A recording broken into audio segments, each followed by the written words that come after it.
Bonjour à tous, merci de nous retrouver comme tous les mardis pour les webinaires de French Morning Media Group, le média pour les expatriés aux États-Unis, Canada et Angleterre depuis maintenant plus de 17 ans.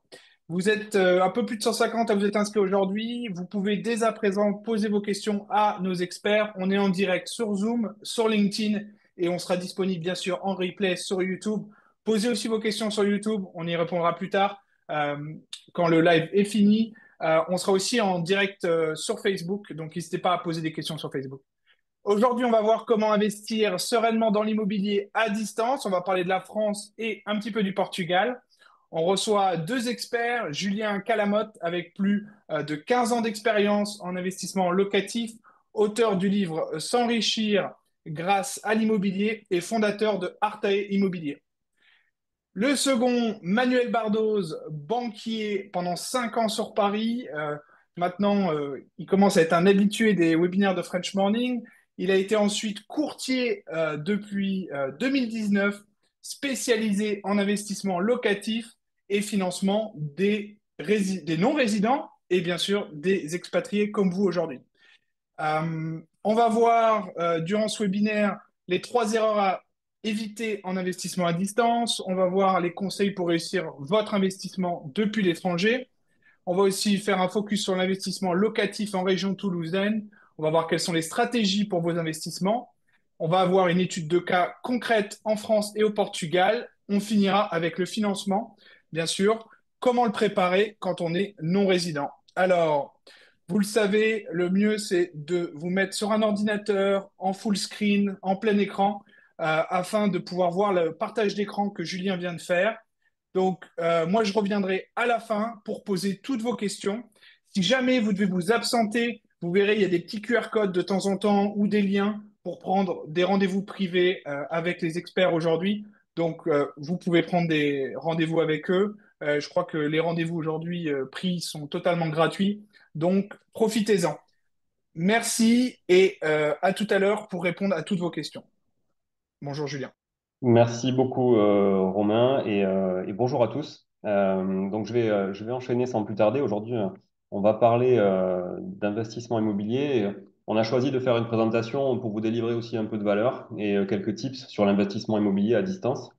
Donc rapidement, je vais me présenter. Donc, comme l'a dit Romain, je suis investisseur immobilier depuis une quinzaine d'années, principalement en région toulousaine. Ça s'entend peut-être à mon accent. J'ai écrit un livre aussi il y a 5 ans maintenant sur un petit peu mon parcours et comment j'avais fait pour investir dans l'immobilier pendant 10 ans, du coup, parce que c'était il y a 5 ans.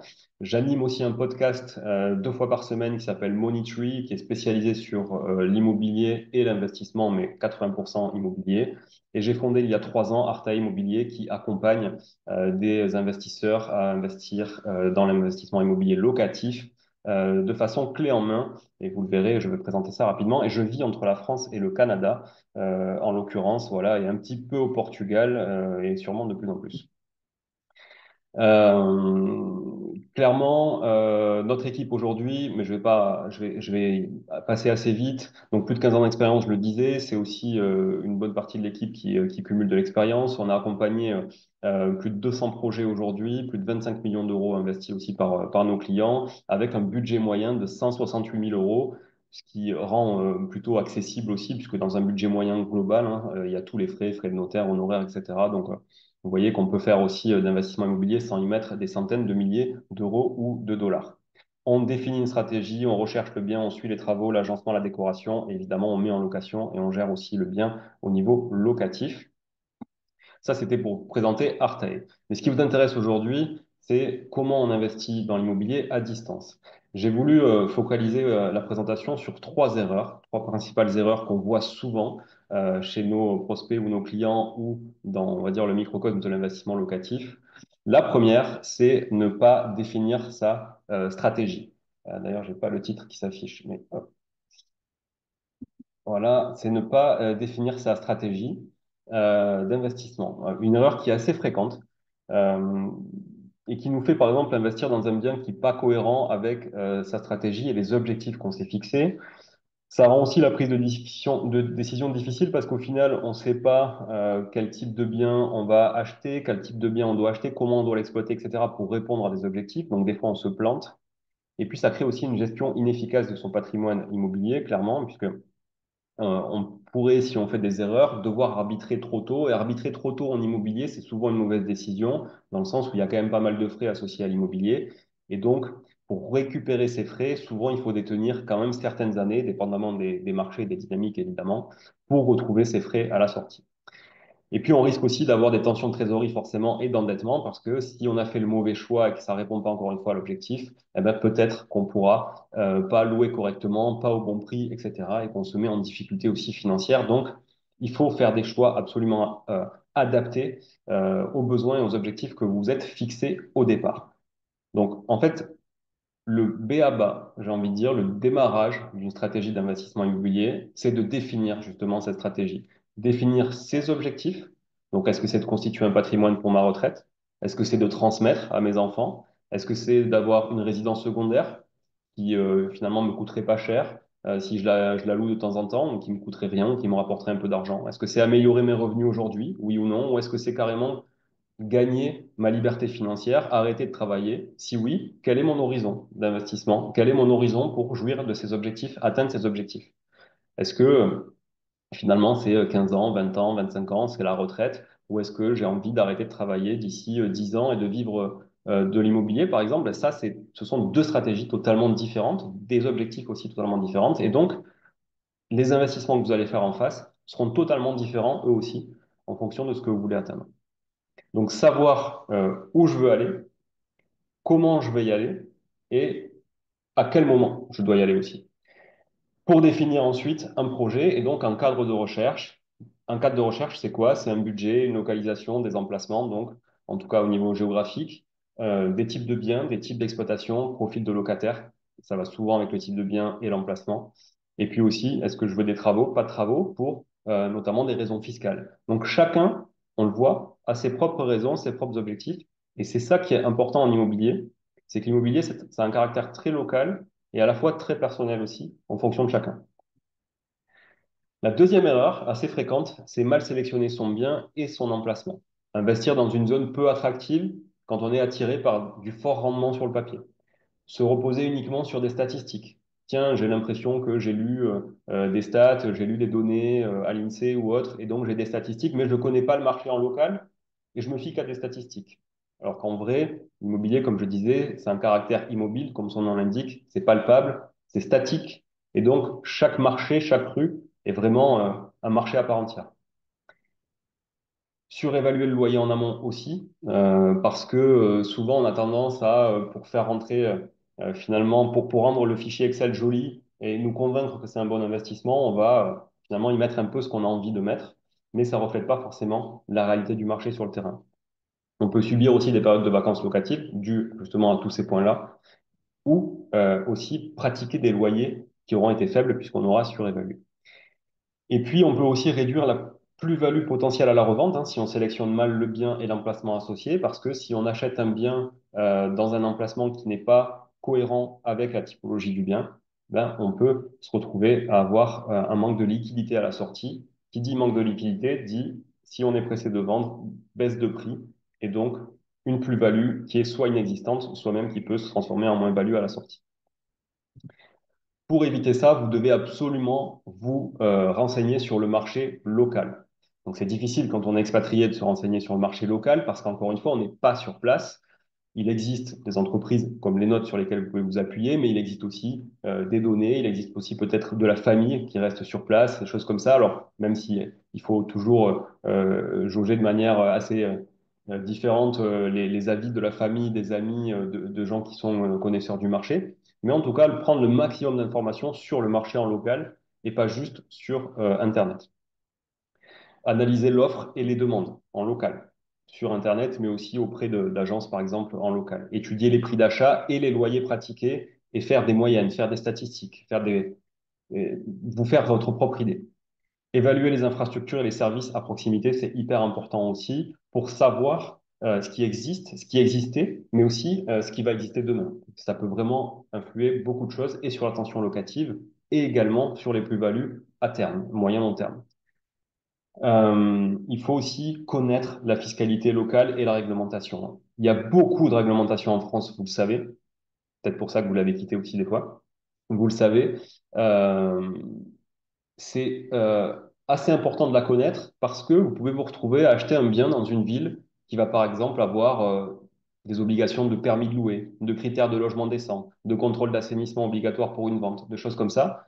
Euh, et si vous n'êtes pas accompagné ou vous n'êtes pas vous-même sachant sur le sujet, ça risque d'être une grosse erreur et ça peut vraiment vous coûter cher à terme aussi, à la fois en charge mentale et en, on va dire, au niveau moral, mais aussi évidemment au niveau financier, puisqu'on parle là d'investissement. Donc l'impact, in fine, il est toujours sur le portefeuille. Et puis après, il n'y a pas de secret, il faut visiter, visiter, visiter un max pour se faire une idée du marché, pour se faire une idée du choix. Quand on est dans un magasin et qu'on a envie d'acheter des yaourts, il n'y a pas deux yaourts dans le rayon, il y en a plein et on en teste un, deux, trois, jusqu'à trouver celui qui nous convient et qui répond à nos objectifs et à notre besoin. Sur l'immobilier, c'est pareil, ça prend juste plus de temps et c'est un peu plus complexe que d'acheter un yaourt. En résumé, il faut être sur le terrain pour bien maîtriser le marché. Si vous ne pouvez pas y être, ce qui est le cas souvent de nos clients expatriés, bien évidemment, eh ben, il faut s'associer à des gens qui sont sur place, ou en tout cas s'adosser à des gens qui sont sur place et déléguer cette partie-là. Mais en tout cas, ne jamais investir sans connaître et être certain de connaître les tenants et les aboutissants d'un marché local. Troisième erreur, c'est sous-estimer les frais et la fiscalité. Ça, c'est important. La fiscalité, elle est propre à chacun. Évidemment, il y a une fiscalité sur l'immobilier, il y a une fiscalité des non-résidents. Je rentre pas là-dedans parce que il y a déjà eu beaucoup de webinaires sur le sujet, LMNP, FCI, etc. Donc, on en parlera un petit peu, mais c'est pas le sujet. Là, on est plutôt sur vraiment une approche très locale et très concrète, très exécutive, finalement, de l'investissement immobilier. Mais si vous sous-estimez la fiscalité in fine, ça peut coûter très cher, y compris à moyen long terme. Vous pouvez mettre vraiment en péril votre investissement parce que vous aurez fait une mauvaise estimation de la rentabilité du fait de la fiscalité, mais aussi du fait des nombreux frais relatifs à l'immobilier. Oui, il y a des frais relatifs à l'immobilier, il y a des frais à l'acquisition, mais il y a aussi des frais à l'exploitation. Il y a des frais en exploitation si vous êtes en copropriété. Il y a des frais à exploitation si vous êtes aussi en monopropriété, ce qu'ont souvent tendance à oublier les gens. Ça peut impacter donc la rentabilité réelle à la fin, parce qu'on a toujours une cascade de rendement en investissement et de rentabilité entre le brut, le net avant impôt, après impôt, etc. Ça, peu importe que ce soit un investissement financier ou un investissement immobilier, c'est pareil. Il y a toujours une cascade de rendement en entonnoir. Et à la fin, il vous en reste moins qu'au début, parce qu'il y a des charges afférentes à tout ça, fiscales ou non fiscales. Vous risquez aussi, si vous maîtrisez mal la fiscalité, de vous retrouver dans ce qu'on appelle un cash squeeze, qui va finalement vous impacter très fort parce que l'immobilier, il y a du levier, il y a de la dette, vous le savez, on en parlera d'ailleurs tout à l'heure avec Manuel, de la dette et de comment aller la chercher. Mais si vous avez aujourd'hui un loyer qui ne vous sert qu'à rembourser une dette parce que vous avez un projet qui est en autofinancement et que derrière, vous avez une fiscalité à 30% par exemple derrière, pour prendre un chiffre flat, ben vous n'avez pas finalement la trésorerie nécessaire pour aller payer la fiscalité, puisque cette trésorerie vous permet et vous sert à rembourser un crédit. Donc vous vous retrouvez dans un contexte où vous avez un investissement qui est rentable sur le papier, mais qui, du fait de la fiscalité, devient une catastrophe économique, surtout si vous le multipliez par 10. Donc c'est important d'anticiper la fiscalité et d'éviter de tomber dans ce cash squeeze. Le cash squeeze, ça a des impacts, difficulté à rembourser les dettes, blocage pour accélérer aussi, puisque ça vous crée un déficit de trésorerie hyper important et qui est une trésorerie à fond perdu, puisque là, c'est pas une trésorerie pour rembourser un capital, c'est une trésorerie pour payer de l'imposition. Donc, c'est la trésorerie à fond perdu. Et attention aussi, je l'ai mis piège de la monopropriété parce que souvent on entend que investir dans une monopropriété, c'est beaucoup plus intéressant parce qu'on est seul chez soi, il y a moins de charges et donc on a des rendements nets qui sont plus proches des rendements bruts et donc on a moins cette cascade de charges. C'est vrai et c'est pas vrai dans le sens où quand vous êtes en monopropriété, vous êtes aussi responsable d'à peu près tout ce qui se passe, c'est-à-dire du locataire 1 comme du 2, comme du 3, comme du quatrième étage par exemple.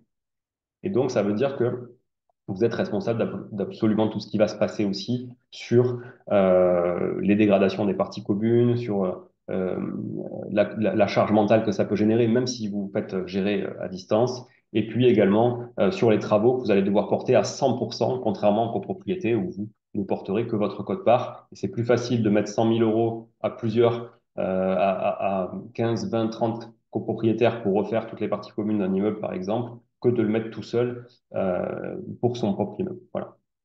Donc attention aussi à la monopropriété. Et donc, pour anticiper tous les frais et la fiscalité, on va aussi se concentrer sur, on va dire, des oppositions. Opposer la location nue à la location meublée. On connaît les avantages fiscaux de la location meublée. Je rentrerai pas dans le détail, mais aujourd'hui, même si ça a un petit peu évolué, notamment au niveau des calculs des amortissements sur la location meublée, ça reste plus intéressant que la location nue fiscalement, en tout cas avec des visions court terme et pour généraliser, puisque la location nue peut être aussi intéressante, mais principalement quand on est imposé en France. LMNP, donc location meublée non professionnelle versus SCI, donc personne morale. C'est aussi impactant quand on est expatrié non résident, parce que souvent on va avoir tendance à accompagner des clients qui vont se structurer davantage en personne morale, soit en SCI, soit en SAS, mais vraiment qui vont abandonner le statut de nom propre, surtout quand on veut commencer à vraiment accélérer sur l'investissement immobilier en France en étant non résident. Donc ça aussi, c'est des sujets qu'on va aborder avec nos clients pour voir comment on peut structurer au mieux toute cette on va dire, ces fondements et cette base fiscale aussi pour aujourd'hui, mais aussi pour demain. SCI, donc à l'IR ou à l'IS, bon, en l'occurrence, impôt sur le revenu ou impôt sur les sociétés. Copropriété versus monopropriété, je l'ai dit, c'est deux aussi mondes qui s'opposent. Il y a des avantages et des inconvénients sur les deux. Il faut bien les mesurer en fonction de ses propres objectifs et ses propres moyens aussi, instantanés et les moyens qu'on aurait demain aussi. Et puis, c'est tout aussi l'intérêt de l'investissement immobilier, fonds propres versus endettement. Quel est le degré de fonds propres que je dois mettre, le degré d'apport que je dois mettre dans un investissement immobilier? Certains ne veulent pas du tout en mettre, certains achètent tout cash, certains en mettent 10%, 20%, 30%, mais quel est le juste équilibre? Ça aussi, c'est des calculs qu'on vous accompagne à faire pour trouver finalement un équilibre mathématique entre l'effort que vous faites au début versus l'effort que vous pourriez ou pas faire chaque mois, et puis ce que vous pourrez récupérer aussi à la sortie, en fonction notamment du taux d'emprunt et puis du capital que vous allez rembourser sur toute la durée de l'investissement. J'ai aussi tendance à dire qu'un investissement, il se calcule sur sa durée de détention, et que quand on a une fenêtre très court-termiste pour regarder le rendement annuel d'un investissement, ça reflète absolument pas la rentabilité in fine d'un investissement à 10 ans, à 15 ans, à 20 ans. Et c'est là qu'il faut faire des hypothèses un peu plus longues, et notamment les flux de crédit et de fonds propres sont hyper intéressants pour calculer tous ces ratios à 15, 20 ou même 10 ans. Donc, quand on s'est dit ça, quand on est expatrié, c'est difficile finalement d'être sur le terrain et c'est difficile d'aller s'approprier un marché local, se faire un réseau, savoir si on achète bien au bon endroit, comment on va l'exploiter, ça va se louer, oui, mais à quel prix? Toutes ces questions, on les a toutes les semaines. Et nous, on est là pour justement désamorcer tout ça, y répondre et apporter de la sérénité sur ces sujets-là. Aujourd'hui, pour investir sereinement en France, et au Portugal, nous, on propose du clé en main pour vous faire gagner du temps, pour que les biens aussi se valorisent dans le temps, dans le sens où on est toute la journée sur le marché, on a une vue historique sur le marché, donc on sait ce qui se faisait il y a 5 ans, il y a 10 ans, il y a 15 ans. On sait aussi ce qui se fait aujourd'hui et on sait quels vont être les projets de demain pour les villes dans lesquelles nos clients investissent. Donc ça, dans les notions de valorisation, c'est hyper important puisque en immobilier, il y a principalement trois piliers d'enrichissement. C'est un, le levier, le crédit. Encore une fois, Manuel en parlera tout à l'heure. La dette, c'est toujours intéressant d'avoir du levier.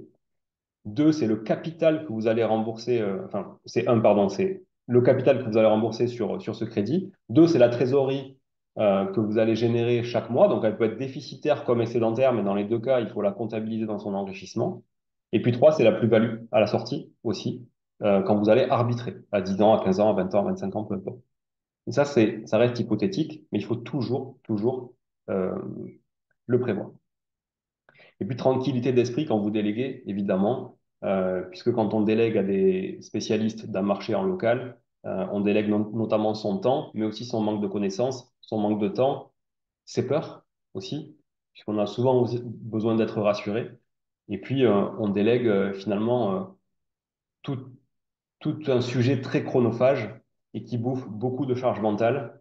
Et ça nous fait éviter aussi bien voilà, des discussions et des nuits blanches. Nous, on est présent sur euh, pas toute la France, puisqu'encore une fois, on préfère être présent là où on maîtrise notre marché, c'est-à-dire si quelqu'un vient nous voir pour nous dire accompagnez-nous pour investir à Nantes, parce que moi je suis Nantais et que je veux investir que là-bas, on ne pourra pas y répondre. Voilà, clairement. Par contre, on pourra répondre sur le sud-ouest, parce que c'est là que s'est créé Artae initialement, qu'on est assez présent sur le sud-ouest, principalement la région toulousaine au sens large, mais aussi par exemple la région paloise, la région bordelaise. La région lyonnaise, aussi, c'est notre deuxième plus gros pôle, où on va jusqu'à Besançon, on peut faire du Bourg-en-Bresse, etc. On vient d'ouvrir aussi la région de Troyes, notamment les gens qui étaient en région parisienne, c'est une région qui est assez accessible. Et puis, on est présent aussi au Portugal depuis maintenant 2 ans en Algarve, et puis depuis un an à Porto. Porto, qui est une ville qui se développe beaucoup. Beaucoup de Nord-Américains, d'ailleurs, vont au Portugal. On dit que c'est un peu la nouvelle Floride depuis 5-6 ans déjà. Et je parle pas forcément des gens qui s'expatrient, mais je parle aussi des gens qui vont soit aller ouvrir un business là-bas, ouvrir par exemple un call center européen au Portugal, parce que la main-d'œuvre est peu chère, mais elle est bien plus qualifiée par exemple qu'au Maghreb. Donc les sociétés américaines vont faire le choix d'aller s'implanter dans une ville comme Porto, qui va aller apporter par exemple beaucoup d'universitaires et enfin, en tout cas de diplômés d'université qui vont être très qualifiés, mais avec un SMIC, donc un salaire minimum à 800 et quelques euros. C'est vrai que ça fait une main-d'œuvre qui est pas chère, et du coup, beaucoup d'entreprises s'y implantent. Les Américains, pour info, en 2024, étaient numéro un en tant qu'acheteurs étrangers au Portugal pour la première fois. Voilà. Donc, on voit qu'il y a vraiment un flux d'Américains, de Nord-Américains au sens large d'ailleurs, puisque comme je dis, je vis aussi une partie et, et moi j'ai moi-même des investissements en Algarve et c'est vrai qu'on a aussi beaucoup de Québécois qui vont passer 1 mois et demi, 2 mois, Québécois ou Canadiens d'ailleurs anglophones, qui vont passer 1 mois et demi, 2 mois d'hiver facilement au Portugal. Donc il y a des opportunités sur de la location courte durée ou moyenne durée à Porto comme en Algarve. Attention, les prix ont beaucoup augmenté ces 10 dernières années, notamment à base voilà, d'investissements d'étrangers, mais ça reste un marché très attractif et qui a une belle marge de progression. Voilà. Euh, pour continuer sur la presse, je vous invite à poser des questions. Si jamais il y a des questions, Romain, n'hésite pas, j'y répondrai au fur et à mesure hein, si besoin. Écoute, on peut se faire quelques questions. On va faire la question de Sophie. Je vais pas toutes les faire tout de suite. Il y en a qu'on fera à la fin. Qui dit difficile de visiter à distance. Quelle est votre solution? Tout à fait, c'est très difficile, Sophie, de visiter à distance. Et c'est justement pour ça que nos clients font appel à nous pour qu'on puisse être leur œil avisé, plus que leur œil tout court sur le terrain. Par contre, c'est vrai qu'avec tous les moyens technologiques qu'on a aujourd'hui, on peut finalement vous faire une visite très immersive. Ça reste assez bluffant et assez réaliste. Donc on peut imaginer plein de choses. Mais c'est vrai que déléguer les visites, ça me semble essentiel. Et en tout cas, si vous voulez investir tout seul, même à distance, il vous faut trouver vraiment une personne de confiance sur place pour le faire à votre place. Allez, on en fait encore une et puis après on va enchaîner avec la présentation. Est-ce que un auditeur anonyme nous demande est-ce que acheter en LMNP a du sens pour un résident au UK? Ça peut avoir du sens, mais jusqu'à un certain seuil. Donc en fait, c'est toujours ce que je disais tout à l'heure, c'est une analyse à faire au cas par cas en fonction de votre situation. Mais c'est vrai que si vous voulez accélérer et investir un peu de manière un peu forte, on va dire, il va vite falloir se mettre en personne morale pour décorréler finalement l'imposition personnelle de l'imposition professionnelle et avoir finalement une imposition pro uniquement et choisir ou pas de subir l'imposition à titre personnel, alors qu'en LMNP, vous n'avez pas le choix que de la subir puisque vous investissez en nom propre. Donc forcément, vous serez redevable directement. Voilà. Alors qu'en personne morale, quand vous investissez en société, vous ne l'êtes que quand vous sortez l'argent pour vous, mais c'est vous qui le décidez. En attendant, il reste dans l'entreprise et c'est l'entreprise qui paye sa propre imposition. Voilà. Je pense que c'est la réponse la plus courte que j'ai eue sur ce sujet-là. Bravo, Julien. On peut enchaîner et puis moi, je reviendrai te poser des questions et c'était très clair d'ailleurs. Merci. Je récapitule ici aussi, voilà, quelle est la valeur d'une entreprise comme la nôtre pour investir à l'étranger, en l'occurrence ici en France ou au Portugal, quand vous êtes vous-même non résident de ces pays-là. Euh, Clairement, on va définir un projet au départ, et c'est la base de la base d'une stratégie qui est vraiment adaptée à vos objectifs et à votre horizon. Donc, on travaille là-dessus ensemble sur pourquoi vous le faites et comment on va le faire pour répondre à votre pourquoi. Ça, c'est vachement important. Ensuite, vous êtes accompagné par des experts du marché en local. Si vous investissez à Lyon, en région lyonnaise au sens large avec nous, vous serez accompagné par des gens de notre équipe qui sont sur Lyon, qui connaissent le marché de Lyon. C'est pas quelqu'un de Toulouse ou de Troyes qui va aller vous accompagner à Lyon. C'est quelqu'un qui connaît le marché, avec une équipe d'ailleurs. Donc je l'ai pas dit, mais on est une vingtaine dans l'équipe aujourd'hui. Donc on n'est pas une grande entreprise, hein. Clairement, on est une petite PME. Euh, Dans l'équipe sont des gens qui ont déjà fait des investissements, déjà du recul, etc. Et c'est vrai que ça aide aussi parce que ça permet de gagner du temps. Vous avez un interlocuteur unique tout au long du projet, qui est Artae, mais à l'intérieur, vous allez avoir aussi des interlocuteurs spécialisés. C'est-à-dire que c'est pas la même personne qui va aller chasser un bien pour vous sur le terrain, que suivre des travaux, que vous faire des propositions d'agencement et d'architecture d'intérieur. On a une architecte d'intérieur dans l'équipe, qui est salariée dans l'équipe, dans l'entreprise, qui va être référente sur cette partie-là. Sur la partie travaux, assistance à maîtrise d'ouvrage, ça va être une autre personne ou elle sur des notions d'agencement, de suivi, etc. Et puis sur la chasse, ça va être quelqu'un qui est plutôt sur le marché, sur le type d'exploitation, sur combien ça va se louer, l'emplacement, etc. Donc vous avez finalement une entreprise qui est à taille unique, mais à l'intérieur, vous avez des hyper spécialistes de chaque domaine. Et puis on s'associe et vous bénéficiez de ça à des partenaires de confiance en local. Évidemment, ça peut être des banquiers, des courtiers, comme Manuel, pour notamment avec des contraintes qui sont spécifiques, il vous en parlera bien mieux que moi sur les non-résidents. Donc, il faut vous adosser à des gens spécialistes du sujet, mais aussi des experts comptables pour les notions fiscales, juridiques, sociales éventuelles, et puis évidemment des artisans avec qui on a l'habitude de travailler et qu'on a testé. Évidemment, les artisans avec qui on travaillait il y a 3 ans sont différents de ceux avec qui on travaille aujourd'hui, puisqu'on a essuyé quelques plâtres au départ et c'est bien normal. Rien ne se fait comme ça de manière parfaite au départ. Euh, mais aujourd'hui, l'équipe qu'on a, elle est fiable, elle est pertinente aussi, relativement, elles sont pertinentes, plutôt même les équipes, relativement à ce qu'on veut faire du bien. C'est-à-dire qu'on accompagne aussi des gens sur la rénovation de résidence principale. Évidemment, on ne va pas attendre la même qualité de finition, de peinture, etc., ou de mobilier même que dans une location. Mais je dis pas que sur la location, il faut mettre n'importe quoi. On fait plutôt d'ailleurs, nous, du moyen haut de gamme, hein, vous le verrez sur nos réalisations. On est plutôt là-dessus pour avoir une tranquillité d'esprit et pour nos clients et pour nous. Si nos clients dorment bien, on dort bien et vice-versa. Et puis, on vous fait un suivi en temps réel. On n'a rien trouvé de mieux que WhatsApp pour, de manière universelle, avec tous nos clients à travers le monde, mais également en Europe. On n'a rien trouvé de mieux que WhatsApp aujourd'hui pour fluidifier les échanges, mais on utilise aussi toute la suite Google si besoin. Quand on vous présente un projet, on vous fait un drive hyper carré avec toutes les informations de manière exhaustive pour que vous puissiez prendre votre décision, y compris pour les suivis de chantier, etc., etc.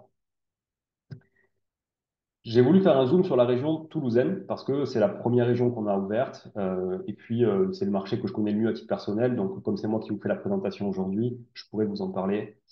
Et puis, c'est devenu, depuis quelques semaines, la troisième ville de France devant Lyon.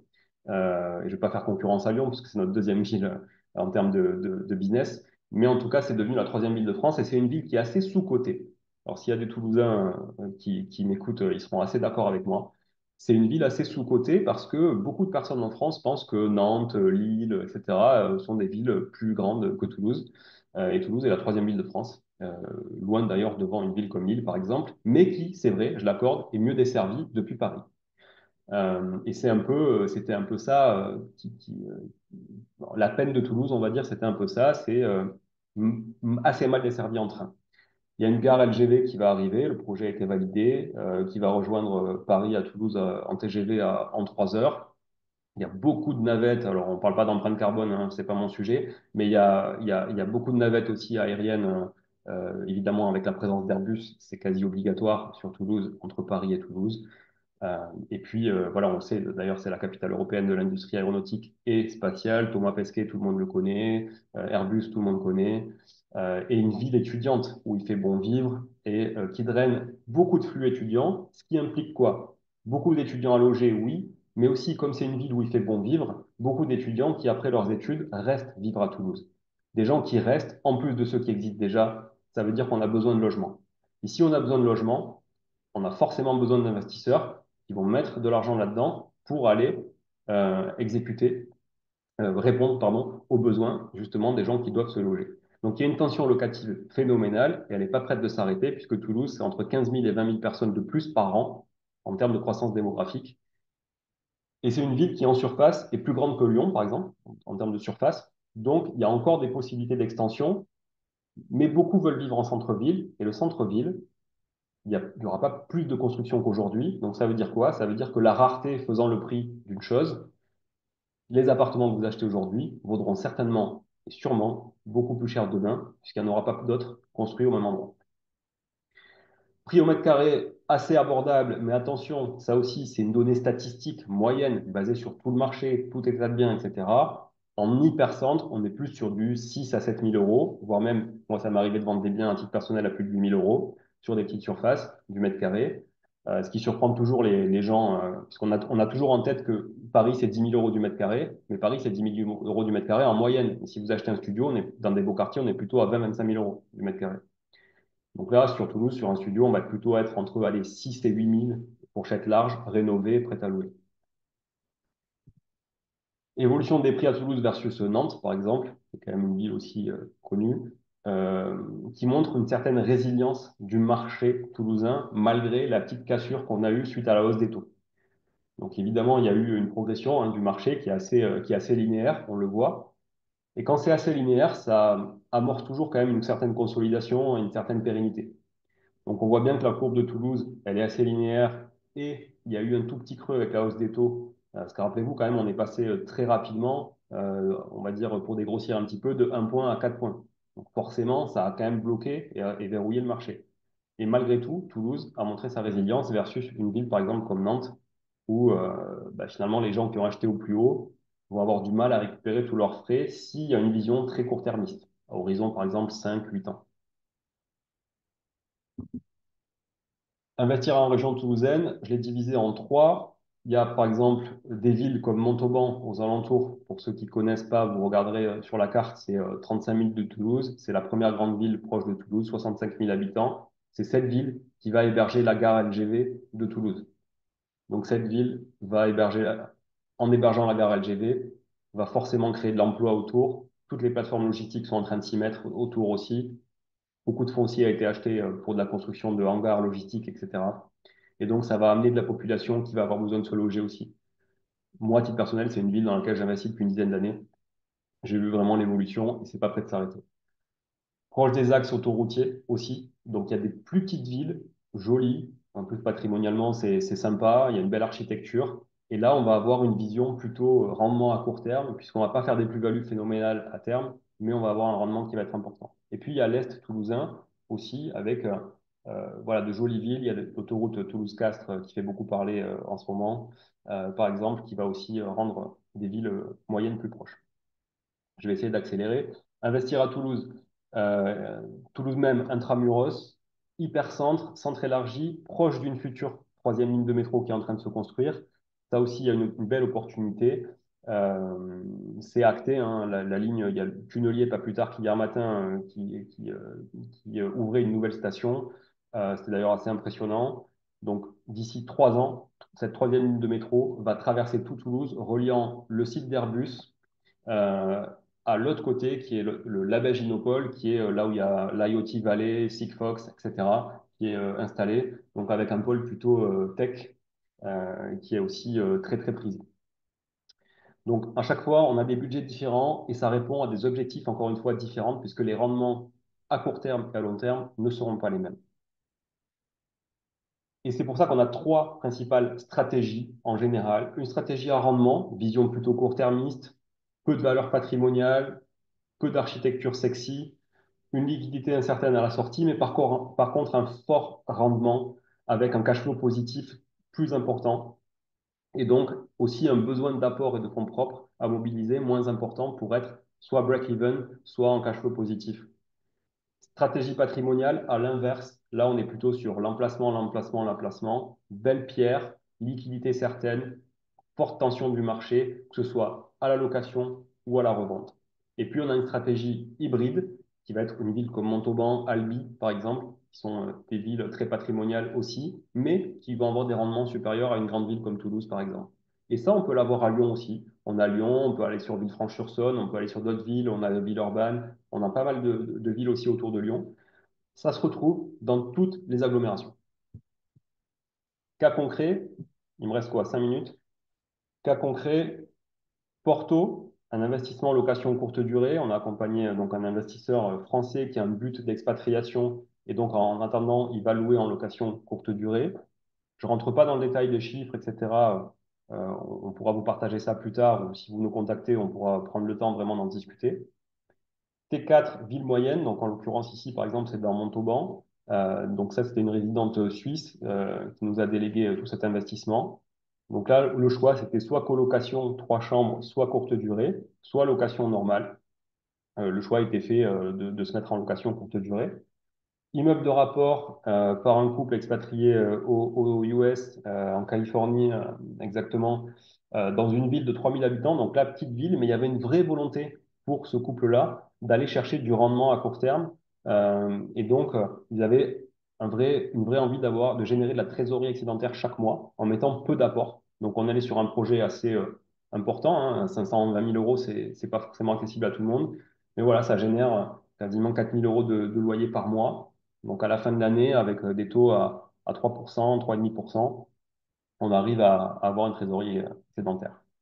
Et puis, on a du projet patrimonial. D'ailleurs, c'est ce qu'on fait le plus souvent pour un premier projet avec un client. C'est, par exemple, le premier projet, c'est un Français expatrié au Canada, Toulouse Hypercentre, studio, prix global, tout compris, 160 000 euros, emplacement hyper premium, loué 650 euros par mois. Ça demande beaucoup plus de fonds propres à mobiliser, mais par contre, ça se revend en 3 minutes. Et surtout, il y a une tension locative phénoménale et tout le monde se l'arrache. Si on s'excentre un peu, on voit qu'on tombe en termes déjà de budget. Bon, on a moins de mètres carrés aussi, mais on a une petite terrasse qui vient compenser. Donc on loue moins cher, mais on achète aussi moins cher. Mais on est moins sur du patrimonial. On reste quand même dans des beaux quartiers, le quartier du Busca pour ceux qui connaissent Toulouse. Et puis, on va s'excentrer encore un peu, et là, on va être proche du futur métro, de la future ligne C où là, on va avoir aussi un appartement qui va avoir un charme différent et qui va répondre à un besoin différent. Notre offre d'investissement, pour terminer là-dessus, comment elle se module en 3 phases. Phase d'acquisition, phase de travaux, phase d'agencement et de décoration. La première phase d'acquisition, elle permet vraiment d'affiner votre projet ensemble. Et puis ensuite, on part en recherche. Nos équipes se mettent en recherche en fonction de vos objectifs, de ce qu'on a déterminé ensemble. On va faire les visites, on va négocier pour vous, on va verrouiller les biens si on connaît bien les vendeurs, les agents, etc. Ils peuvent nous les garder des fois 24-48 heures, mais on demande une certaine réactivité quand même, ou plutôt même une réactivité certaine à nos clients. Et puis, on va vous faire un tableau de simulation, vous partager les photos, les vidéos, tous les documents en toute transparence de tout ce qu'on a à ce moment-là. Et puis, on va vous aider, si besoin aussi, à monter votre projet de manière structurelle, on va dire, que ce soit en matière de structuration de financement ou de juridique, de fiscal, etc. Et avec l'aide aussi de nos partenaires, bien évidemment, avec qui on vous met en relation avec grand plaisir, puisque l'idée, c'est aussi qu'on mutualise beaucoup de compétences autour de nous, donc on vous en fait bénéficier. Sur la partie travaux, on va vous chiffrer les travaux, rédiger un cahier des charges, faire les plans d'avant, après, et affiner tous les devis avec les artisans, de sorte à ce que vous ayez un devis ligne par ligne que vous puissiez arbitrer. Exemple, sur un studio de 20 mètres carrés, on va avoir un devis qui va faire à peu près 6 ou 7 pages. Vraiment, tout va être détaillé pour que vous puissiez arbitrer le moindre interrupteur si nécessaire. On va vous accompagner aussi aux démarches d'urbanisme, parce qu'en centre-ville, et encore une fois, j'y reviens, il y a beaucoup de paperasse à faire sur l'immobilier et en France de manière générale. Et puis, on va aussi piloter évidemment le chantier. On va suivre le planning, suivre la facturation, de sorte à ce que vous ne payiez pas des plus-values sur des choses qui n'ont pas été réalisées et vous ayez aussi, vous bénéficiez aussi de moins-values si des choses n'ont pas été réalisées. Nous, on travaille pour vous, on est votre interlocuteur et c'est vous qui nous mandatez pour ça. Donc, on va défendre toujours vos intérêts.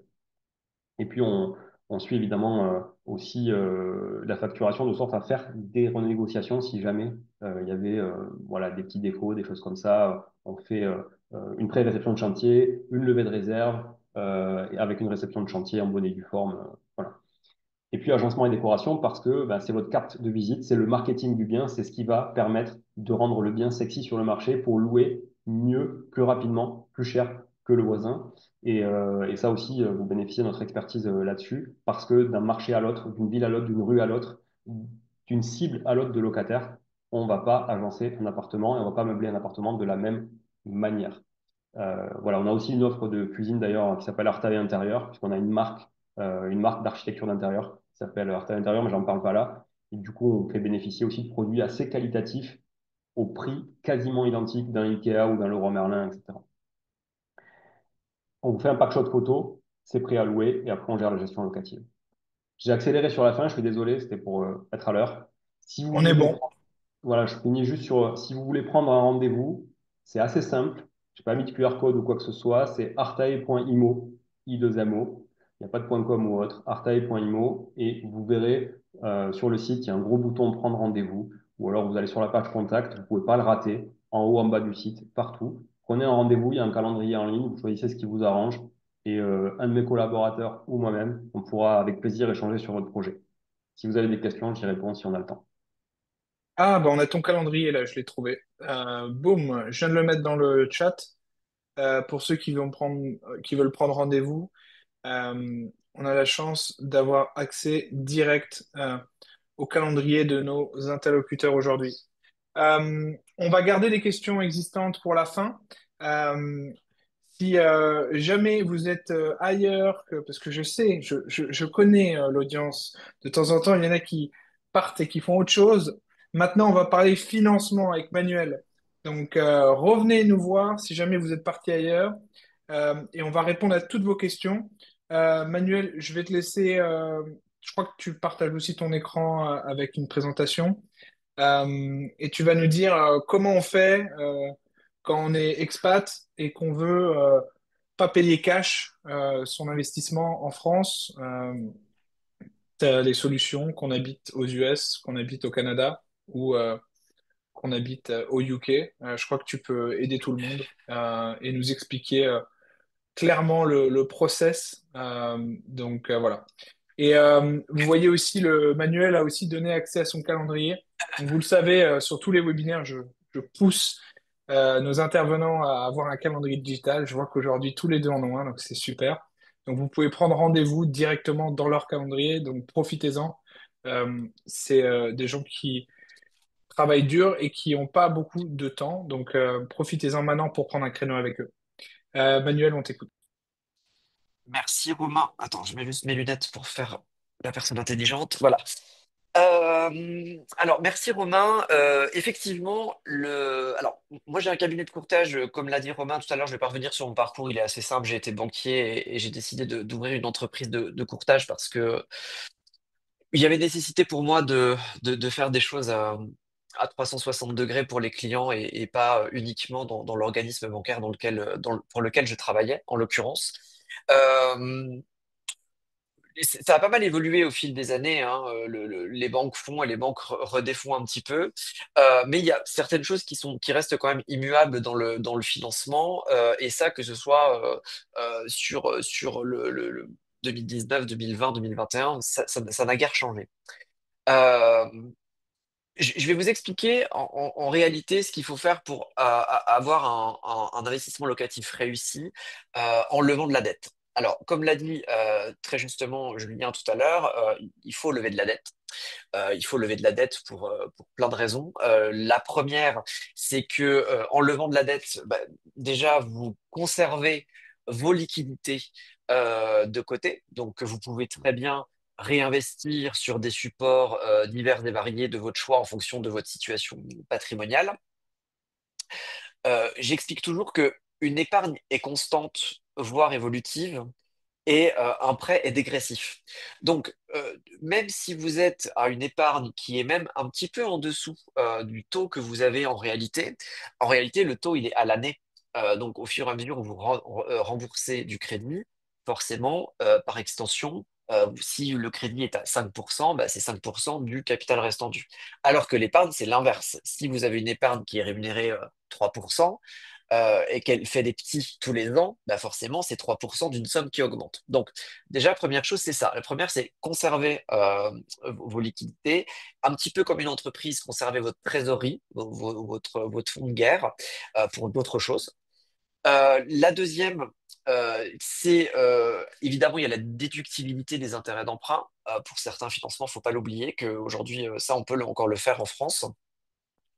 La troisième, c'est que en fonction de l'inflation, demain, le prêt bancaire peut valoir aussi beaucoup moins que ce qu'il vaut aujourd'hui. Donc, par conséquent, faire diminuer le coût de l'emprunt total, puisque, alors, aujourd'hui, c'est pas le cas, puisqu'on a une inflation qui est inférieure au prêt, mais quand ça va se stabiliser, c'est pas impossible que derrière, on ait une inflation plus forte. Donc, tout un tas de choses qui font que, in fine, vous avez tout intérêt à emprunter de l'argent à la banque au maximum. On verra quel est le maximum après pour le côté non-résident expatrié, plutôt qu'utiliser vos fonds propres. Voilà, ça c'est on va dire la règle de base.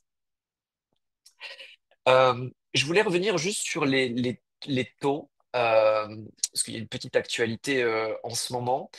Euh, J'explique toujours que pour l'investissement locatif, aussi bien pour les résidents français que pour les non-résidents, le taux n'a pas tant d'importance que ça. Je dis pas que c'est pas important, mais c'est pas la pierre angulaire du montage d'un dossier d'investissement locatif. Je m'explique.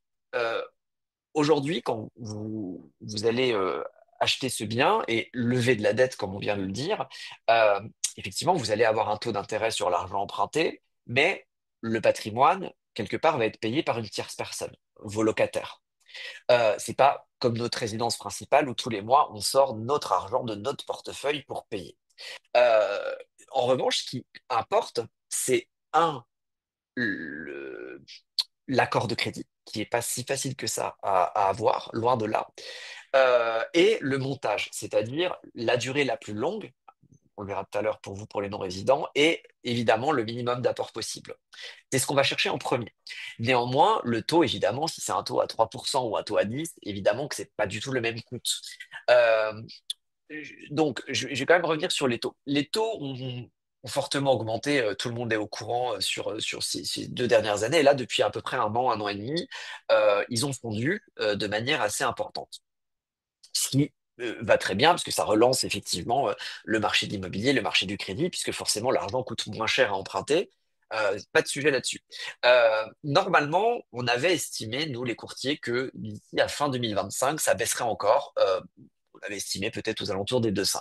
Bon, on s'est un petit peu, enfin, pas trompé, mais le contexte économique et surtout politique en ce moment, les États-Unis, l'Ukraine, l'Europe, enfin la Russie, l'Europe, etc., fait que les marchés financiers sont pas au top du top. Et faut pas oublier que les banques se financent sur des bons au trésor, et par conséquent, c'est aussi en fonction de la fiabilité des États. Donc, aujourd'hui, ce qui se passe, c'est que ces fameux, ce qu'on appelle les OAT, obligations assimilables au trésor, bah, elles sont un petit peu plus élevées qu'avant, et par conséquent, la banque achète l'argent plus cher. Parce qu'il ne faut pas oublier que l'argent qu'elle vous prête, elle l'achète préalablement. Euh, elle le rembourse sur une durée moindre que certainement que ce que vous le remboursez.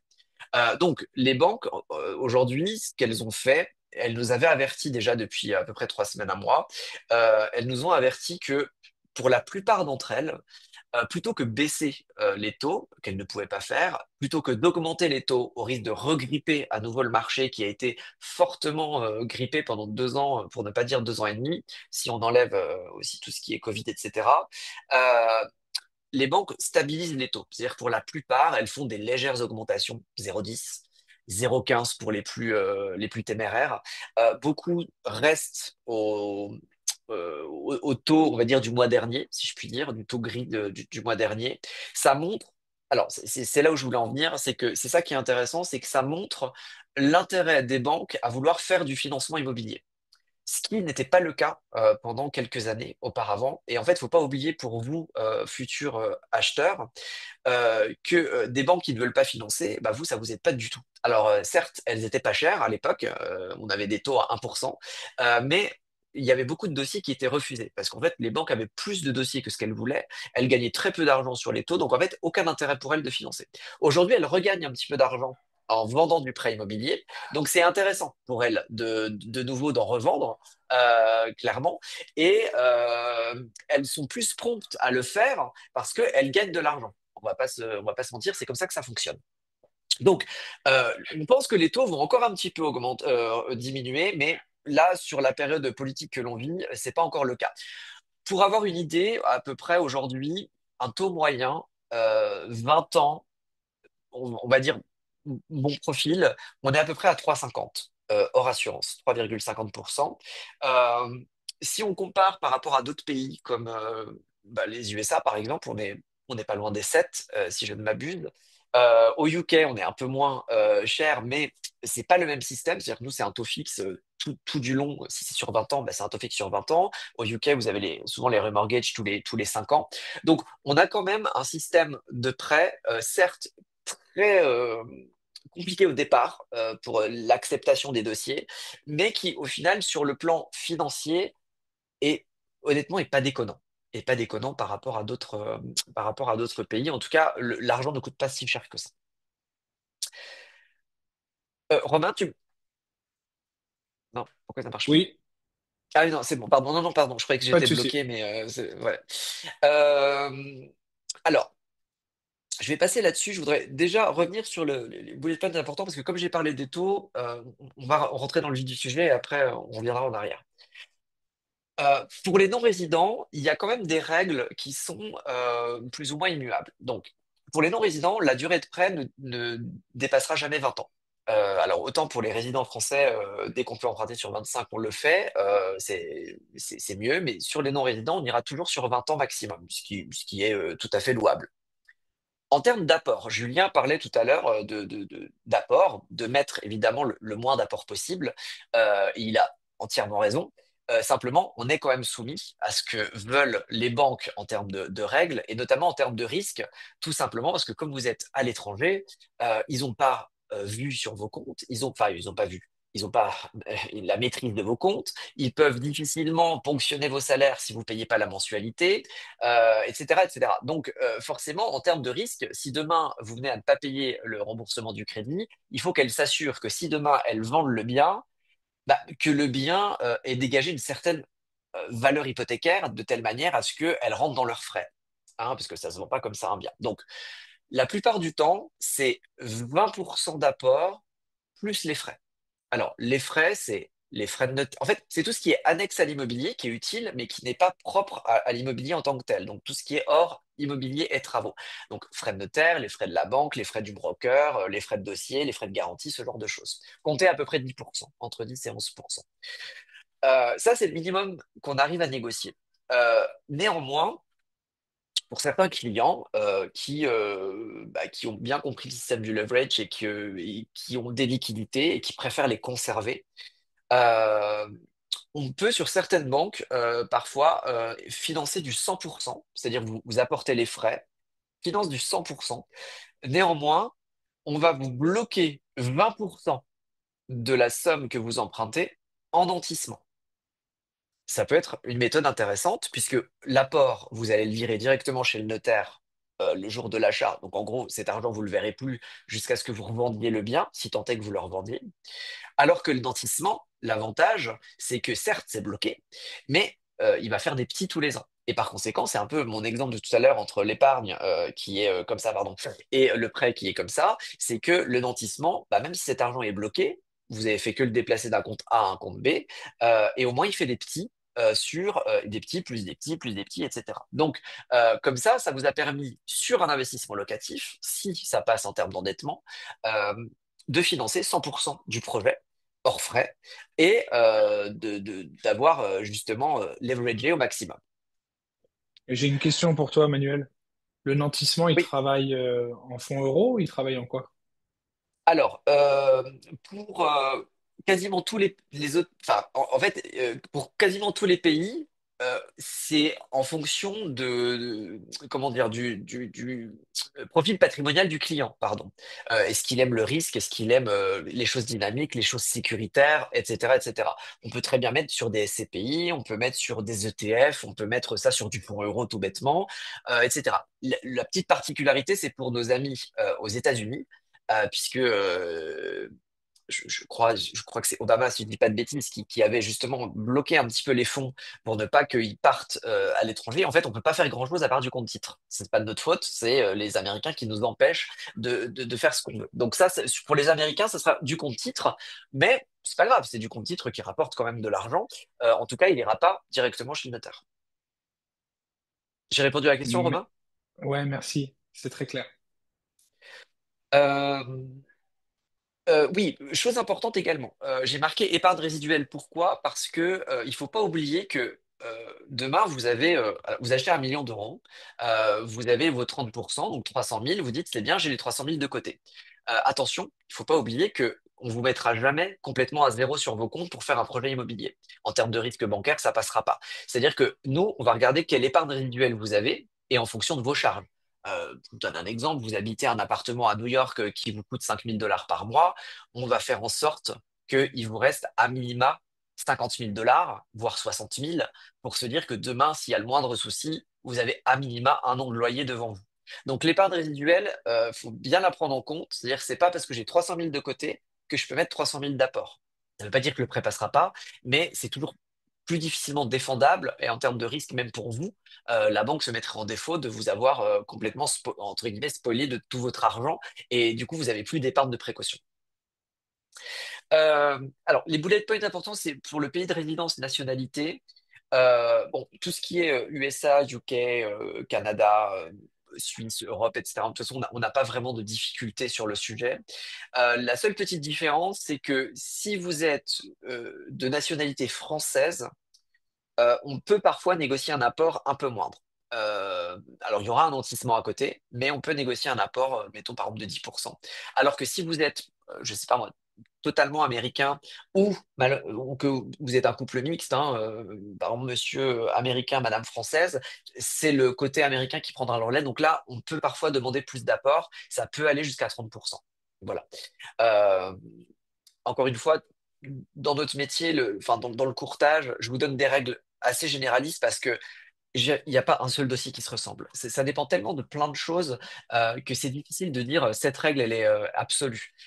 Ça va varier en fonction de plein de choses, de votre âge, de votre profession, de votre patrimoine, de tout un tas de choses. Donc, je vous donne des règles de base pour au moins poser le cadre.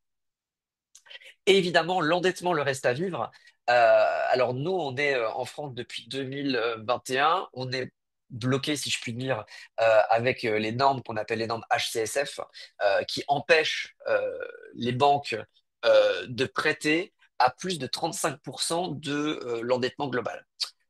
Et c'est pour ça que je vais en venir sur la préparation du projet parce que tout ce système d'endettement et de ce que je viens de vous expliquer, ce sont des choses qui aident à préparer votre projet de telle manière à ce que vous vous lanciez dans un projet qui soit réellement bankable. Euh, la préétude, donc la prise de rendez-vous, préétude de 45 minutes par visio au téléphone. Euh, Moi, ça me permet, en vous posant des questions bien précises, de voir si vous êtes finançable et si oui, à hauteur de combien. Et de manière quasiment, même sans avoir de documents, dans 97% des cas, on se trompe pas. On se trompe pas parce que bah, vous savez combien vous gagnez, ou au pire, si on a un doute sur comment vous avez calculé, on va vous dire prenez tel montant de tel papier du W2, par exemple, ce genre de choses, etc. Et nous, ça nous permet d'être sûr. Et moi, je me rends compte, pas loin d'une fois sur deux, que les clients me disent ah bah en fait, on pensait qu'on pouvait beaucoup plus. Et c'est ça qui est intéressant. Parce que plutôt que d'aller acheter un appartement, faire travailler notre ami Julien qui va partir sur un projet à 450 000 avec 300 000 d'appartements, 150 000 de travaux. Et en fait, vous pouvez acheter que 350, mais vous avez déjà signé le compromis parce que tout le monde vous a mis la pression pour l'acheter et que vous n'êtes pas passé par un courtier avant. Et ben, le problème, c'est que votre projet, il est pas présentable en banque. Donc, en fait, on va juste le présenter pour avoir des refus. En fait, c'est ni fait ni à faire. Donc, l'intérêt de la préétude en 45 minutes, c'est que le financement bancaire reste quelque chose d'assez complexe à appréhender. Déjà parce que toutes les banques ont leur façon, ont leur domaine.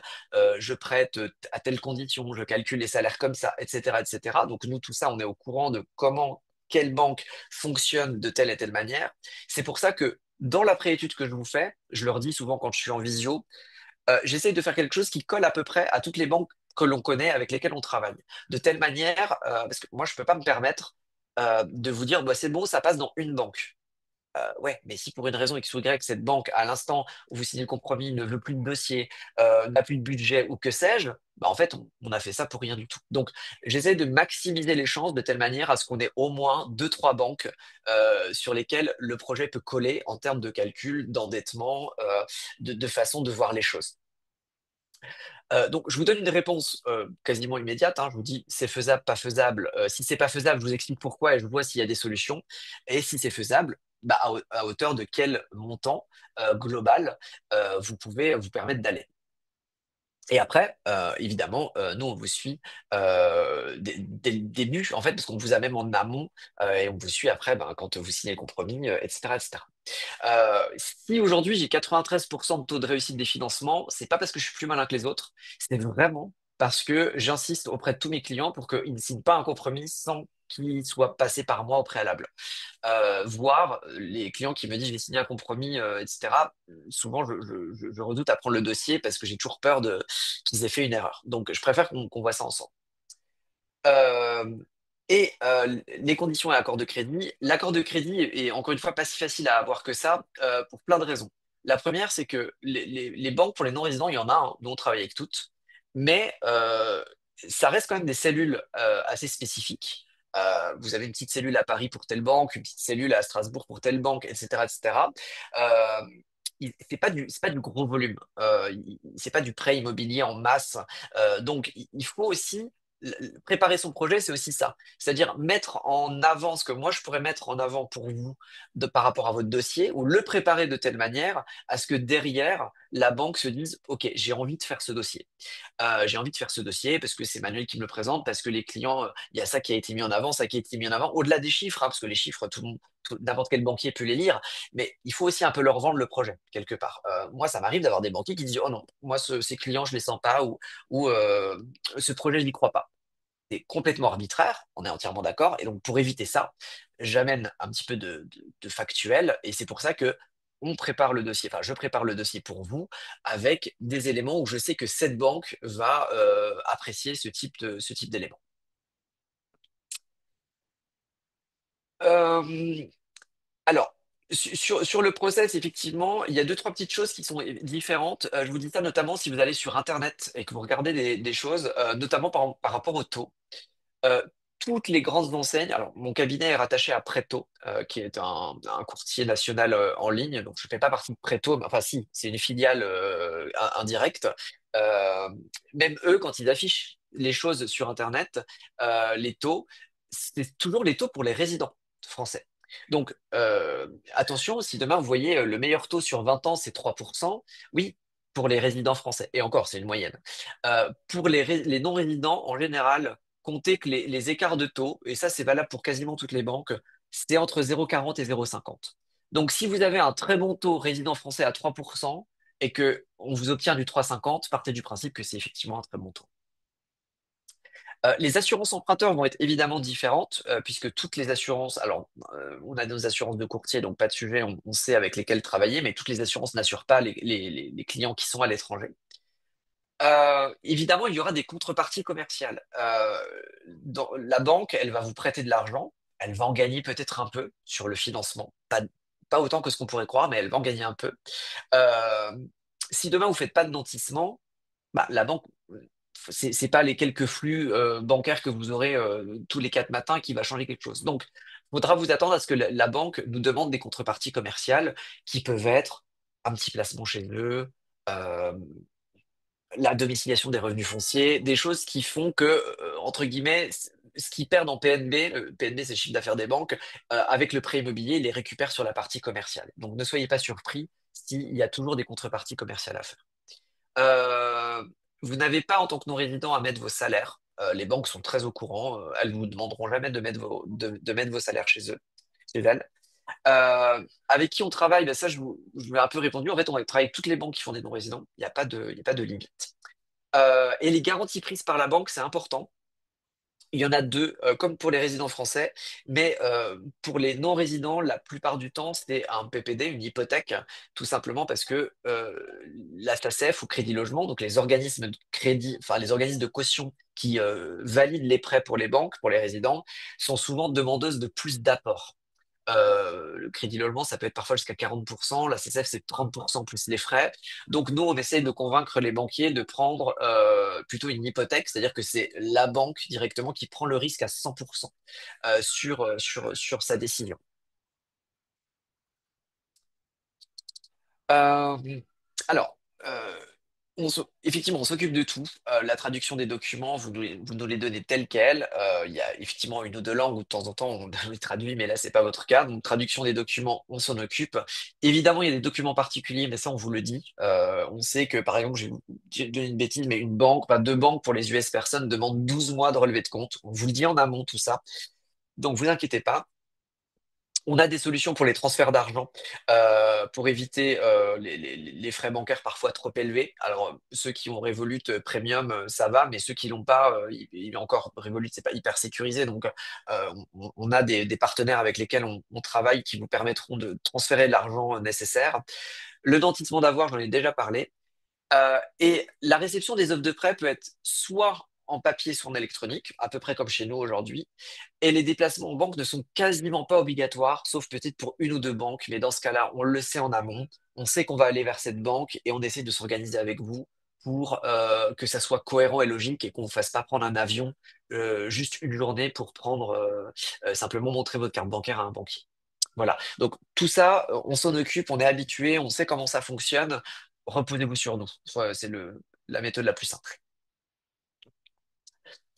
Alors, je vous ai mis rapidement les taux, mais en fait, c'est pour vous expliquer un petit peu toutes les banques avec lesquelles on peut travailler et un petit peu les taux effectivement du moment. La seule différence, c'est que là, ils ont rebaissé un petit peu il y a 2 mois, donc je les avais pas remis à jour.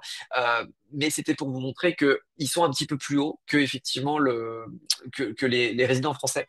Et nous, on a un algorithme au sein de Preto qui fait qu'il est actualisé quasiment toutes les minutes, ce qui fait que si j'ai un collègue qui avait un dossier à peu près similaire, ça va me dire à quelles conditions il l'a eu, de telle manière à ce que moi, ça me donne plus de poids pour négocier après auprès de la banque. Euh, Là, je vous montre, on a aussi une plateforme sécurisée, puisqu'on parle quand même de documents bancaires, de documents fiscaux, de fiches de paye, etc. Donc, on ne m'envoie rien par mail. De toute façon, si quelqu'un m'envoie quelque chose par mail, je le supprime d'office. On a un outil sécurisé qui nous permet, qui vous permet d'uploader les documents pour qu'on les ait par la suite. Donc, ça, c'est prévu aussi et c'est plutôt bien fait et assez simple d'utilisation. Donc, pour récapituler les étapes du dossier, rendez-vous découverte, donc c'est la fameuse préétude.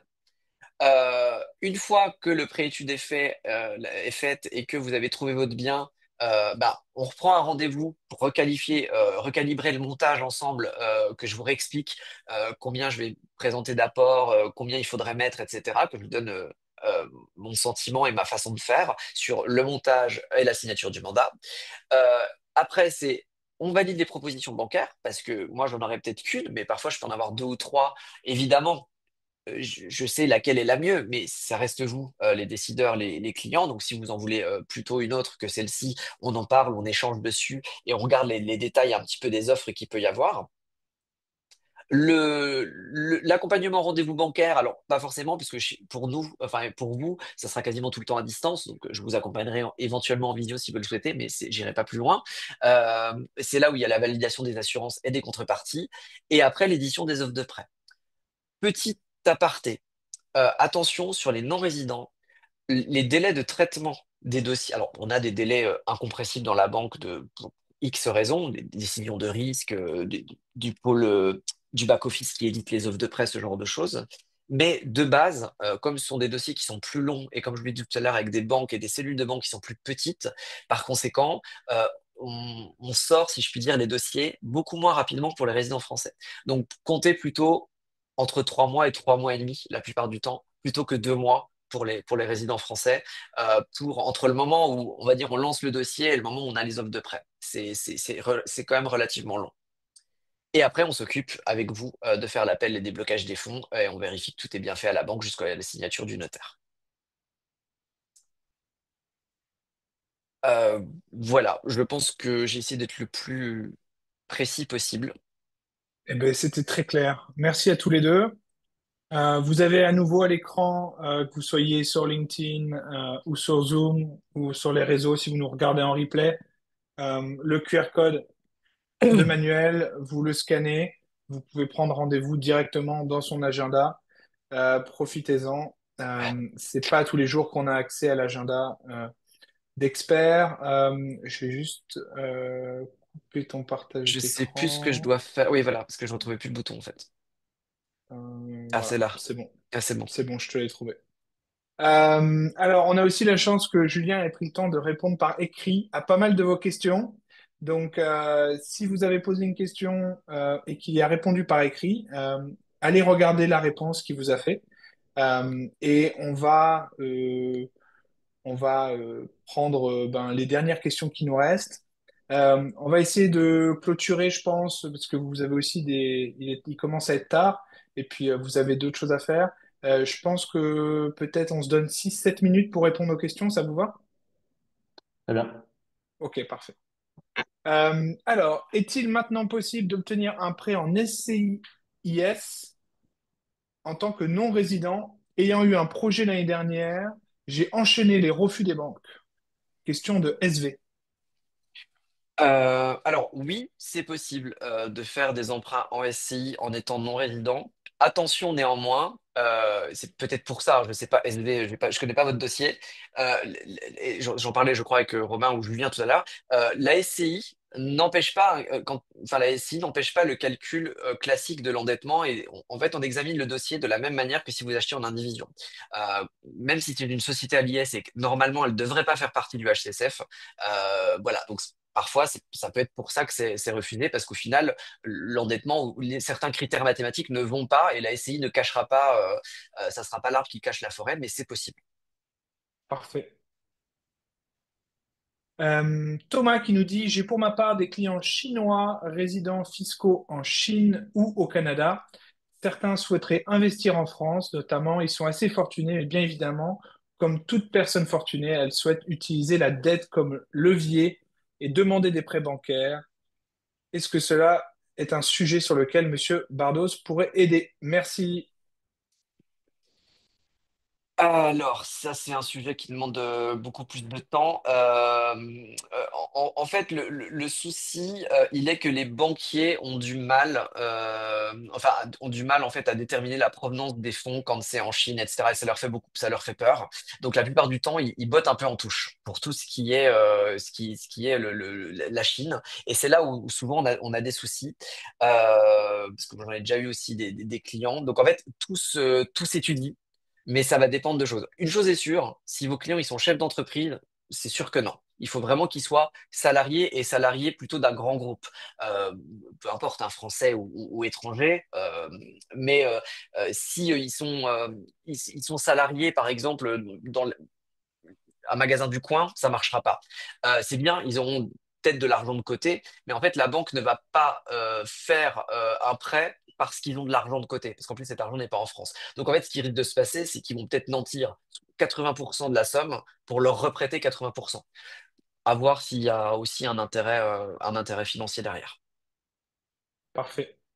On a un auditeur, une auditrice anonyme qui nous dit, y a-t-il des spécifications pour une personne canadienne de nationalité et qui vit au Canada, mais qui a un titre de séjour valide en France? Comment elle sera considérée? Elle sera considérée comme non résidente. Parce qu'en fait, non résident, c'est au sens fiscal. Donc, à moins que vraiment il y ait enfin, vous travaillez en France et que vous avez des avis d'impôt depuis 2 3 ans où là vous êtes fiscalement français, si il n'y a rien, vous êtes fiscalement rattaché au Canada, donc vous serez non résidente. Un auditeur anonyme nous demande, auditrice peut-être, la question qui tue, a-t-on une chance d'obtenir un crédit petit si on a 60 ans, si on fait un apport conséquent de par exemple 70%? Oui, alors l'âge est un problème sans en être un. En réalité, c'est souvent une question d'assurance que nous, on arrive à éluder. Maintenant, si vous avez 60 ans, on peut aller jusqu'à 75 ans en âge de fin de prêt. Donc on peut faire un prêt sur 15 ans. Tout à fait faisable. Parfait.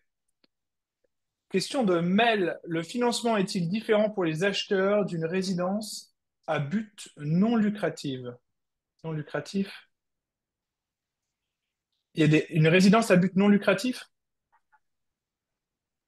Je connais les associations à but non lucratif, mais Type pas ça. résidence secondaire, je pense, pas d'investissement C'est locatif. ça? Ouais. Je pense. Mel, si jamais vous avez une précision, n'hésitez pas et on reposera la question. Ouais. Euh, Ah, locative, ok. Et du coup, tu peux me redonner la question, Romain, s'il te plaît? Je l'ai pas vu. Ouais, je vais la rouvrir. Le financement est différent pour les acheteurs d'une résidence locative. Non Ah Oui, locatif. non, non locative, pardon, non j'avais mal locatif. lu. Donc, Désolé, c'est moi. Ouais. ok. Non, non, ok. Alors, pas du tout. Il n'y a rien qui change. On étudie le dossier de la même façon. La seule différence, c'est que vous n'aurez pas de futur pour un investissement locatif. Julien va vous dire, bah, ça, c'est investissement locatif. Vous pourrez le louer demain. X milliers d'euros par mois, nous, ça, on en tient compte dans nos projections d'endettement, heureusement. Dans une résidence secondaire, par conséquent, vous ne le louez pas, même si vous faites du Airbnb, ça ne sera pas pris en compte. Donc, il faut juste regarder si ça rentre dans l'endettement, le fait que vous n'ayez pas de rentrée d'argent à côté. Mais sinon, c'est exactement la même chose. Parfait. Manuel, pendant que je pose une autre question, est-ce que tu peux juste nous refaire un petit partage d'écran parce que il y a des gens qui voulaient scanner ton QR code. Euh, Attends, c'est comme ça, partager, et après, je crois que c'est là, si je dis pas de bêtises. Yes. voilà. Donc là, si vous revenez à l'écran, vous avez tout. Donc, profitez-en maintenant. L'adresse courriel de Manuel, elle est à l'écran. Oui, donc c'est bon. Mm. Vous pouvez regarder à l'écran. Et Thomas nous donnait des précisions sur ses clients chinois qui seraient résidents au Canada. Donc ils habitent au Ah Canada oui, en fait. donc ils sont de nationalité chinoise, mais ils sont résidents fiscaux au Canada. Ouais. Euh, c'est à étudier en fonction de leur dossier. Là, vraiment, c'est typiquement le genre de dossier bancaire ou cas d'école où, en fait, si on n'a pas toutes les infos, on peut pas savoir si c'est jouable ou pas. C'est trop nébuleux. Ok, merci. Euh, Last but not least, comme on dit dans les pays anglophones, question pour Manuel. À quel moment faut-il vous contacter dans notre projet? Quand on a déjà repéré le bien ou avant, quand on a simplement une idée du type de bien et de budget?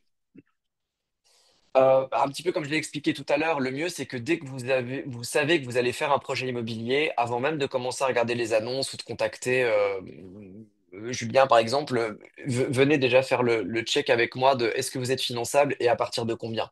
Ne serait-ce que déjà pour éviter l'ascenseur émotionnel où vous allez partir, par exemple, sur des biens à 300 et moi je veux dire, bah, ça sera que 150. En général, les clients sont pas très contents, mais bon, je fais un métier factuel et aucun intérêt pour moi de vous vendre du rêve. Donc, dès que vous avez l'émergence de l'idée, on vous dites, je vais faire un investissement locatif, c'est sûr. Prenez rendez-vous avec moi, comme ça, on check ensemble à combien vous pouvez aller. Magnifique. Merci à tous les deux. Je sais pas, Julien, est-ce que tu voulais nous donner un petit mot de la fin? Non, mais j'avais répondu à toutes les questions à l'écrit, donc voilà, je pense que tout est assez clair. Comme le disait Manuel, le financement, c'est le nerf de la guerre. Donc, effectivement, c'est bien de se baquer en amont. Parce que nous, dans notre modèle, je ne l'ai pas précisé, on ne démarre pas un projet de toute façon tant que le client n'est pas certain de son financement, parce que ça, c'est son sujet et nous, on ne pourra rien faire pour lui. Ouais. Euh, Très clair. Merci encore à tous les deux. Surtout, si vous avez besoin d'avoir d'accès à des replays ou des choses comme ça, vous descendez en bas de la page d'accueil, que vous soyez sur Maudit Français ou sur French Morning, parce que comme vous savez, au Canada, on s'appelle Maudit Français. Donc quand vous descendez tout en bas, je peux vous le montrer en 2 secondes parce que je reçois souvent des mails. Là, vous êtes sur Maudit Français, c'est le même site hein, que French Morning. Vous cliquez sur webinaire là et puis vous retrouvez tous les webinaires qui seront là.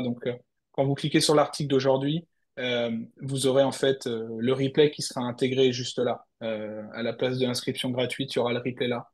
Voilà. Si jamais vous avez d'autres problèmes, que vous n'arrivez pas à contacter Julien ou Manuel, vous n'avez pas leur contact ou un QR code à scanner ou quelque chose comme ça, n'hésitez pas à me contacter aussi directement. Vous répondez à n'importe quelle adresse de French Morning ou de Maudit Français et puis il y a quelqu'un qui me le forwardera. Merci encore à tous les deux, c'était très Merci clair Romain. et puis Alors, je vous dis à bientôt et bon projet immobilier à tous. à bientôt. Ciao, Ciao, ciao. à À la semaine bientôt. prochaine. Au revoir.